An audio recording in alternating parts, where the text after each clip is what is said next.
You know, losing number 4 main bearing sucks, and probably part of that is going to Idaho to those steep 500-foot climbs in the Idaho St. Anthony's dunes.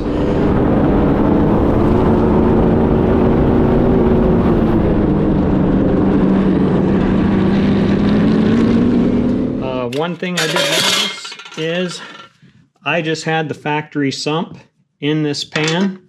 And so what I'm doing is switching to an EGM 200 wet sump oil baffle. And as you can see, it's got the hinge doors. So as you roll, that door closes, keeping the oil trapped in the baffle. And hopefully that will help the longevity of my next engine until I can afford a dry sump. This goes stock replacement, right like so.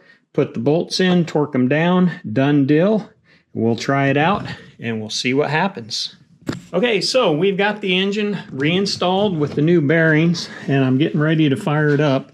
And so what we have to do first is we have to pre-lube the engine because there's no oil in it. So we're going to take the plug out that's by the oil pump right here. And in the description below, I'll have links to the parts to build this fitting if you need it. And we're going to thread that in.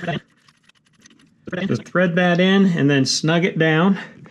And I will also have the link to this pump. And we're going to pump the oil out of this container. I put a zip tie to keep the tube in. We're going to disconnect this tube. I'm going to have to set the camera down to do it. We're going to hook it up there. We're going to turn the battery-powered pump on, which is hooked up to the battery. And we're going to start pumping and pre-lube this engine. All right, we're tightened down. I've hooked up the hose. Now we're going to turn on the pump, which has got an on-off switch right here. Pre-lubing the engine. As you can see, the air bubbles coming up. I'm kind of curious to see if we're going to get any oil coming out here.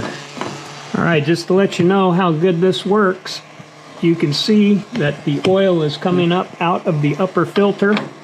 So we will go ahead and thread that back on. Well, I almost made a mess. That thing started pouring out of the filter at a pretty rapid rate.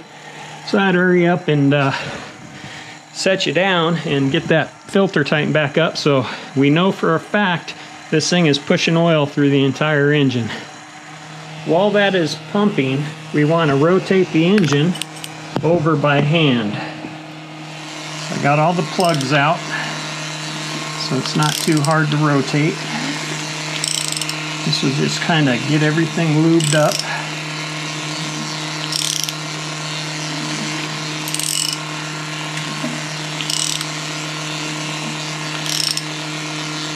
Okay, after that little project, I went ahead and removed the fitting very quickly as oil comes out, and I reinserted the plug.